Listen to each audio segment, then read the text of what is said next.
Nedeľná chvíľka reflexie, časť 8. No niekto si možno myslí, že poslaním Ministerstva kultúry je šetriť na všetkých umelcoch a umelkyniach, že cieľom všetkého, čo sa na Ministerstve kultúry robí, je ušetriť čo najviac peňazí. My samozrejme všetci dobre vieme, že o žiadne šetrenie peňazí nejde, pretože v opačnom prípade by sa tam nenakupovali letenky v cene ročného rozpočtu malého kultúrneho centra, nechodilo by sa na konferencie, ktoré nič nepredstavujú pre slovenskú kultúru a Ministerstvo kultúry by nevyzeralo ako jedna cestovná súkromná kancelária, kde sa premiestňujeme od manikúry do New Yorku a späť. Poslaním kultúry je financovať finančnú infraštruktúru. Je to civilizačná vec v Európe. Nie je to otázka toho, či veci, ktoré dnes vznikajú, sa vám páčia alebo nepáčia. Je to otázka toho, že žijeme v jednom kultúrnom priestore, ktorý sa formoval viac ako 3000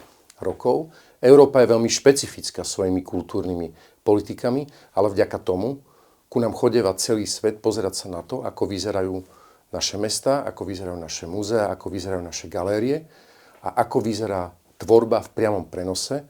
Ak majú na Ministerstve kultúry pocit, že slovenské umenie, slovenská umelecká prevádzka si žije nad pomery, že si žije ako nejakí bodorovci, alebo si žije ako DPHčkari, tak sú veľmi na omyle. Ľudia, ktorí dnes majú na starosti kultúru, absolútne tvorbe nerozmejú, opovrhujú ňou a majú pocit, že ich neustále uráža. Európske kultúrne politiky sú celkom dnes v rozpore s tým, čo tu vidíme.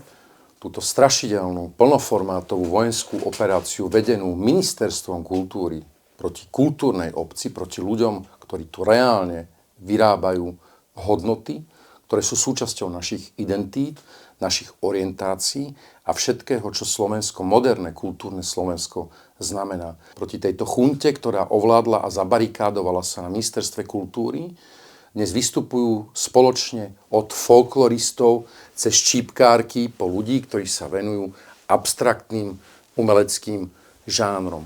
To znamená, že ste v kultúrnej vojne, ktorú iniciujete, ale musíte vedieť z dejín, že v živote ste takýto konflikt nevyhrali.